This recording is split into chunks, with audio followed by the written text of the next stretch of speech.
കാനഡയെ America ഏറ്റെടുക്കുകയാണോ? ട്രംപിന്റെ കാൽക്കീഴിൽ സകലതും അടിയറവ് വെച്ച് കനേഡിയൻ പ്രധാനമന്ത്രിയെ ജസ്റ്റിൻ ട്രൂഡോ എന്താണ് ചെയ്യാൻ പദ്ധതിയിടുന്നത്? കാനഡയെ കൂടി അമേരിക്ക ഭൂപടത്തോട് ചേർത്ത് വെച്ച് 51ാമത്തെ അമേരിക്കൻ സ്റ്റേറ്റ് പ്രഖ്യാപിക്കാനുള്ള തന്ത്രങ്ങൾ മറ്റെന്തെങ്കിലും ലക്ഷ്യങ്ങൾ മുന്നിൽ കണ്ടിട്ടാണോ? എന്താണ് കാര്യം? നമുക്ക് വിശദമായിട്ട് തന്നെ നോക്കാം. ട്രംപിന്റെ രണ്ടാം വരവിൽ പല ലക്ഷ്യങ്ങളും ഉണ്ടെന്ന് നമ്മൾ നേരത്തെ തന്നെ പറഞ്ഞതാണ്. എന്തൊക്കെയാണ് സംഭവിക്കാൻ പോകുന്നത് എന്ന് നമുക്ക് പ്രവചിക്കാൻ പോലും പറ്റാത്ത സാഹചര്യത്തിലൂടെയാണ് ഇന്ന് ആഗോള രാഷ്ട്രീയം കടന്നുപോകുന്നത്. അടുത്തിടെ വന്ന വാർത്തകൾ പറയുന്നത് കാനഡ എന്ന വലിയ രാജ്യത്തെ ചേർക്കാനുള്ള ട്രംപിന്റെ പദ്ധതിയെക്കുറിച്ചാണ്. 100 വർഷങ്ങൾക്കിപ്പുറം അമേരിക്ക അത്തരമൊരു പദ്ധതി വീണ്ടും തയ്യാറാക്കുന്നുണ്ടെങ്കിൽ മനസ്സിൽ കണക്ക് കൂട്ടിയാണ് പല കാര്യങ്ങളും ഇപ്പോൾ ട്രംപ് ചെയ്തുകൊണ്ടിരിക്കുന്നത് എന്ന് നമുക്ക് വ്യക്തമാണ്. അടുത്തിടെ ഒരു വാർത്ത വന്നിരുന്നു. കാനഡ, മെക്സിക്കോ, ചൈന എന്നീ രാജ്യങ്ങളിൽ നിന്നുള്ള ഇറക്കുമതിക്ക് കൂടുതൽ താരിഫ് ഏർപ്പെടുത്തുമെന്ന പ്രഖ്യാപനമായിരുന്നു ആ വാർത്ത. ഇത് ചൈനയുടെയും മെക്സിക്കോയുടെയും കാനഡയുടെയും ഒക്കെ പരിഭവത്തിന് കാരണവുമായിട്ടുണ്ട്. ഈ പശ്ചാത്തലത്തിൽ കാനഡയുടെ പ്രധാനമന്ത്രി ജസ്റ്റിൻ ട്രൂഡോ ട്രംപുമായി കൂടിക്കാഴ്ച നടത്താൻ പോകുകയാണ് എന്ന റിപ്പോർട്ടുകളും പുറത്തു വന്നു കഴിഞ്ഞു. പക്ഷേ ഈ കാര്യത്തോട് ചേർത്ത് വെക്കേണ്ട മറ്റൊരു കാര്യം കൂടിയുണ്ട്. ലോകം മുഴുവൻ ഞെട്ടിയ ഒരു അമേരിക്കൻ തീരുമാനമാണ് ട്രംപ് ഇപ്പോൾ പ്രഖ്യാപിച്ചിട്ടുള്ളത്. കാനഡയെ യുഎസുമായി ചേർക്കുന്ന ട്രംപിന്റെ നീക്കമാണ് ഇന്ന് ആഗോളതലത്തിൽ വലിയ ഞെട്ടൽ ഉണ്ടാക്കിയിട്ടുള്ളത്. 2 ദിവസം മുൻപ് തന്നെ ഇത് സംബന്ധിക്കുന്ന റിപ്പോർട്ടുകൾ പുറത്തു വന്നിട്ടുണ്ടായിരുന്നു. എന്നാൽ ഈ വാർത്തയുടെ സ്ഥിരീകരണം ഇല്ലായിരുന്നതിനാൽ ഇത് സത്യമാണോ അല്ലെങ്കിൽ പടച്ചുവിട്ട വെറും കഥയാണോ എന്നതിൽ ഒരു സംശയം എല്ലാവർക്കും ഉണ്ടായിരുന്നു. എന്നാൽ കാര്യങ്ങൾ ഇപ്പോൾ ഏകദേശം ലോകത്തിന് വ്യക്തമായി തുടങ്ങിയിട്ടുണ്ട്. ട്രംപ് ഇതിനെക്കുറിച്ച് ഒരു സ്ഥിരീകരണം നടത്തിയിട്ടില്ലെങ്കിലും US മാധ്യമങ്ങളിൽ ഇത്തരം വാർത്തകൾ വലിയ തോതിൽ വന്നിട്ടുണ്ടായിരുന്നു. പക്ഷേ ഇപ്പോൾ ഡൊണാൾഡ് ട്രംപിന്റെ ഒഫീഷ്യൽ സോഷ്യൽ മീഡിയ പ്ലാറ്റ്ഫോമായ ട്രൂത്ത് സോഷ്യലിൽ ഇത്തരത്തിലുള്ള ഒരു പടം ട്രംപ് പോസ്റ്റ് ചെയ്തതോടെ കാര്യങ്ങൾ എല്ലാവർക്കും വ്യക്തമായി തുടങ്ങി. ഈ ചിത്രം ഒന്ന് നോക്കിക്കേ. ഈ ഭൂമി കണ്ടിട്ട് കാനഡയെ പോലെ തോന്നുന്നില്ലേ? മാത്രവുമല്ല, കാനഡയുടെ കൊടിയും ഇവിടെ നമുക്ക് കാണാം. അതിനു സമീപം നിൽക്കുന്ന ട്രംപിനെയും നമുക്ക് കാണാം. ഈ ഭൂമി കാനഡ എന്ന കാര്യം ഇപ്പോൾ വ്യക്തമാണല്ലോ. മാത്രവുമല്ല, ചിത്രത്തിനൊപ്പം തന്നെ ഓ കാനഡ എന്ന എഴുത്തും ചേർത്തിട്ടുണ്ട്. ഇത് കാനഡയുടെ ഔദ്യോഗികമായ ദേശീയഗാനത്തിന്റെ തുടക്കമാണെന്നാണ് വിലയിരുത്തൽ. അതായത് അമേരിക്കയുടെ 51ാമത്തെ സ്റ്റേറ്റായി കാനഡയെ കൂടി ഉൾക്കൊള്ളാനുള്ള ട്രംപിന്റെ തീരുമാനത്തെ സാധൂകരിക്കുന്ന ചിത്രമാണ് നിലവിൽ ഇങ്ങനെ ഒരു പോസ്റ്റിലൂടെ ട്രംപ് ലോകത്തോട് കൊടുത്തിരിക്കുന്നത്. കുറച്ചു മുൻപ് തന്നെ കാനഡയെ അമേരിക്കയുമായി ലയിപ്പിക്കുകയാണെങ്കിൽ നിലവിലെ കാനഡയുടെ പ്രധാനമന്ത്രി ജസ്റ്റിൻ ട്രൂഡോയെ ഗവർണർ ട്രൂഡോ എന്ന പോസ്റ്റിലേക്ക് ആക്കാമെന്ന തമാശയായി ട്രംപ് മുൻപ് പറഞ്ഞിട്ടുണ്ട് എന്ന റിപ്പോർട്ടുകൾ വന്നിട്ടുണ്ടായിരുന്നു.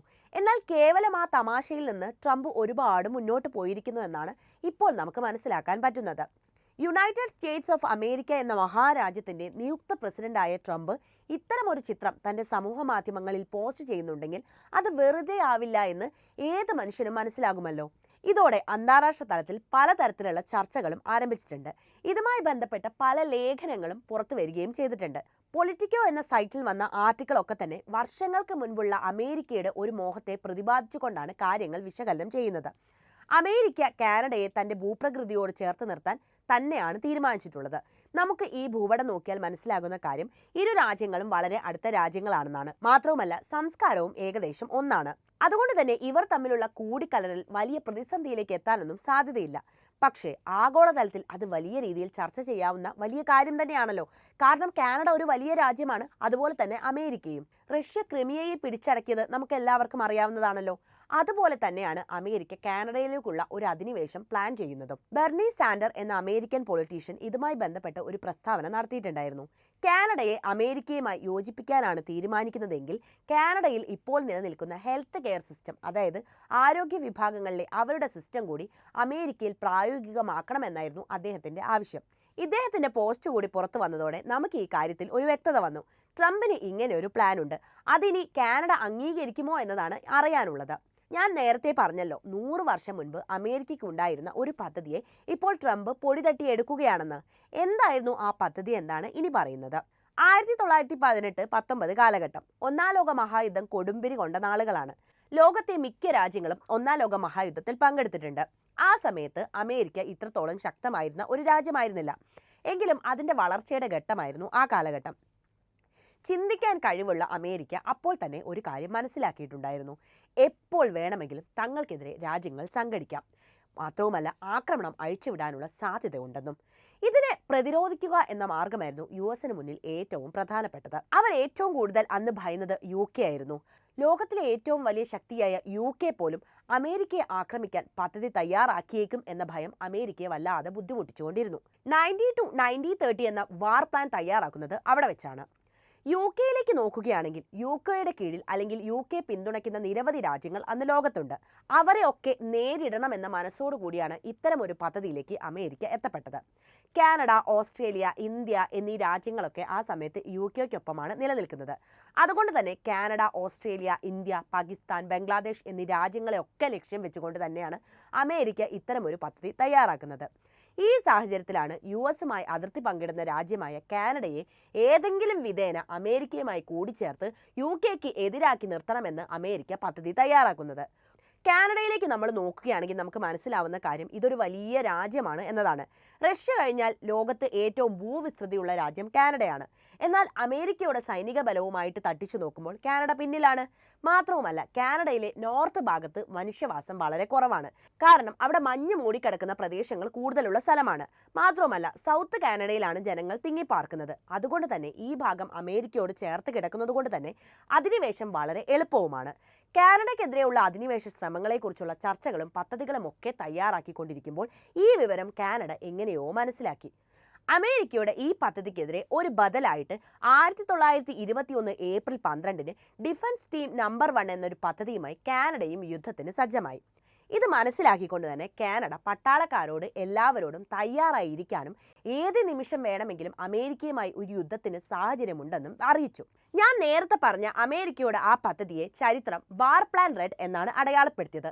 ഇത് നമ്മൾ ഗൂഗിളിൽ സെർച്ച് ചെയ്യുകയാണെങ്കിൽ ഒരുപാട് വിശദ വിവരങ്ങൾ ഇതുമായിട്ട് ബന്ധപ്പെട്ട് നമുക്ക് കിട്ടുന്നതാണ്. ഈ അമേരിക്കൻ പദ്ധതിയെ തറപറ്റിക്കാനായി ഡിഫൻസ് സ്കീം നമ്പർ 1 എന്ന കാനഡിയൻ തന്ത്രവും അണിയറയിൽ റെഡിയായി തുടങ്ങി. എന്നാൽ ഒന്നും സംഭവിച്ചില്ല എന്നതാണ് മറ്റൊരു വസ്തുത. ഒന്നാം ലോക മഹായുദ്ധത്തിന് ശേഷം ലോകം രണ്ടാം ലോക മഹായുദ്ധത്തിനും സാക്ഷിയായി. യുദ്ധം ഒന്നിനും പരിഹാരമുണ്ടാക്കില്ലെന്നും ജനതയ്ക്ക് വലിയ നാശനഷ്ടങ്ങൾ മാത്രമാണ് സമ്മാനിക്കുന്നത് എന്ന യാഥാർത്ഥ്യം അമേരിക്കയും കാനഡയും അതിനോടകം തന്നെ തിരിച്ചറിഞ്ഞു കഴിഞ്ഞിരുന്നു. ഈ കാരണത്താൽ തന്നെ ഇരു രാഷ്ട്രങ്ങളും തമ്മിൽ മികച്ച സൗഹാർദ്ദം പുലർത്തുകയും യുദ്ധത്തിൽ നിന്ന് പരമാവധി മാറി നിൽക്കുകയും ചെയ്തു. രണ്ടാം ലോക മഹായുദ്ധത്തിന് ശേഷം നാറ്റോ എന്ന സംഘടനയിൽ സഖ്യകക്ഷികളായി ഇരു രാജ്യങ്ങളും ചേർന്ന് തന്നെ പ്രവർത്തിച്ചു. 100 വർഷങ്ങൾ അങ്ങനെ കടന്നുപോയി. വീണ്ടും ഇതാ ഒരു അമേരിക്കൻ പ്രസിഡന്റ് കാനഡയെ തന്നിലേക്ക് ലയിപ്പിക്കാനുള്ള പദ്ധതികൾക്ക് അണിയറയിൽ തയ്യാറെടുക്കുന്നു. ചരിത്രം ഒരു ആവർത്തന ചക്രമാണെന്ന് പറയുന്നത് എത്ര യാഥാർത്ഥ്യമാണല്ലേ.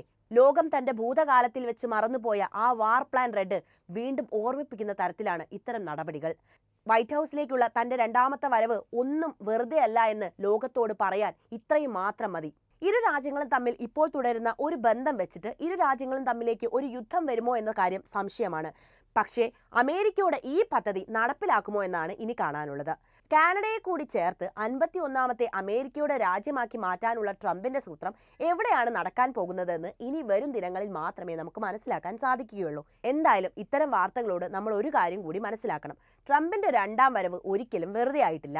അടുത്ത 4 വർഷം ആഗോള രാഷ്ട്രീയം സംഭവ ബഹുലം തന്നെ ആയിരിക്കും. ഈ വിഷയത്തിൽ നിങ്ങളുടെ അഭിപ്രായം എന്താണ്? കാനഡയെ അമേരിക്കയോട് ചേർക്കുന്നതിൽ നിങ്ങൾ എങ്ങനെയാണ് നോക്കിക്കാണുന്നത്?